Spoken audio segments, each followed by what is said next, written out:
Hello.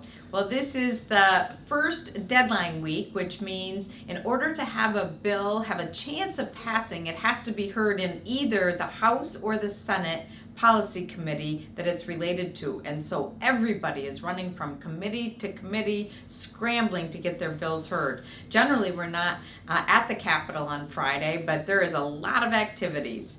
So I wanted to talk to you first about something you may have seen on the front page of the paper today that was very troubling, and that was the University of Minnesota's Office of Legislative Auditors report regarding the Markinson suicide. And I did address this earlier, announcing that we were going to be doing this audit and that the findings would be happening this week. So yesterday was a very sobering day. We heard from the legislative auditor that in their opinion that many practices were not in keeping with the best ethical standards. There was conflict of interest identified in many different ways. It called into question whether or not this young man who committed suicide 10 years ago, whether or not when he entered into the study, whether he truly was giving consent, and rather than go into the details of the case because it was so long ago,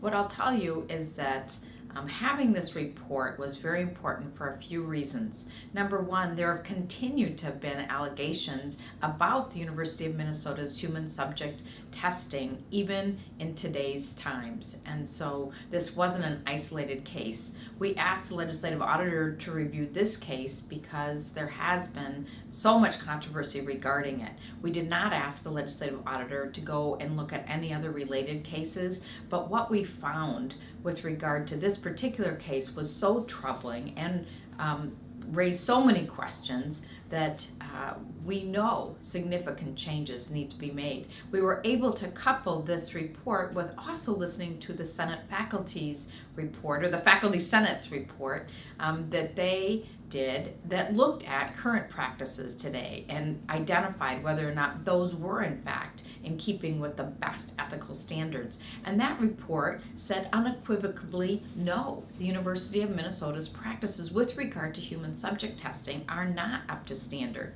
So those were two tough reports, and the committee members asked very challenging questions.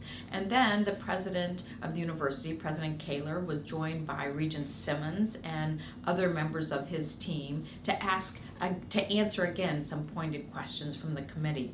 I will acknowledge and appreciate President Kaler's testimony.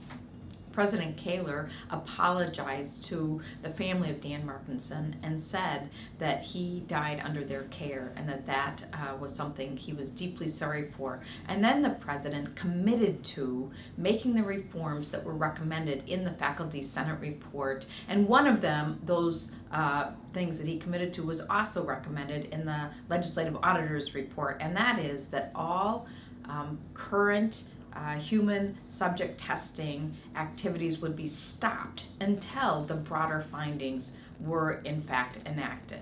So I appreciated that. Regent Simmons also testified, and then we were able to hear from the new dean of the medical school, a very reputable man who comes from Johns Hopkins, to hear about how he viewed these matters, as well as to hear from Vice President Herman, who chairs the research area at the university. The one thing that stood out to me is this whole notion of, can somebody really be doing research in this area and be getting paid from a pharmaceutical company? It is my belief that that is simply wrong and ought to be stopped. And so we will pursue legislation with that in regards to that. And I did ask Dean Jackson where he stands on that, and he actually agreed with that statement. So there's many different articles on this subject.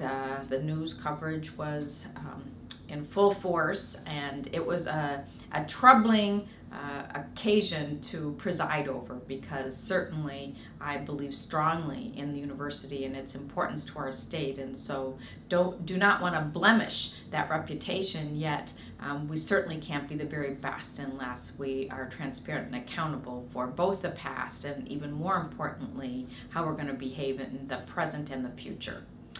So, on to something a little more light. We had our education policy bill. The policy bill contained many important changes and provisions with regard to, for example, teacher licensing to make it easier for teachers to come into our state. I hear horror story after horror story about barriers that have caused teachers to give up or have to spend thousands of dollars just trying to teach here when they've been a successful teacher elsewhere. There was great debate around the testing and how we can actually eliminate some of the tests. I don't think we've heard the end of that debate, but we certainly exhausted the subject over the last couple days. And then finally, I did make the statement that I was disappointed that the provisions with regard to performance over seniority were not included in the bill, but acknowledged that the chair of this particular committee really puts things in bills that have broad consensus, and this was still very contentious. But I suspect we'll have that opportunity to take that vote on the Senate floor, and I guess you know how I'll be voting on that. So I have another bill that I'm going to be presenting shortly. Next week I will give some more detail with regard to what's actually gotten through the various policy committees. This has been a long discussion, and so I'll spare you from any more. By the way, do look at the topic rewind so you can see how people voted last week. It's interesting because how people voted is actually different from who writes to me. Those who wrote to me were those mostly on the side against, and yet the topic rewind shows that 3/4 of the folks actually were on the side for. So that's always interesting. Have a great weekend. Talk to you next week.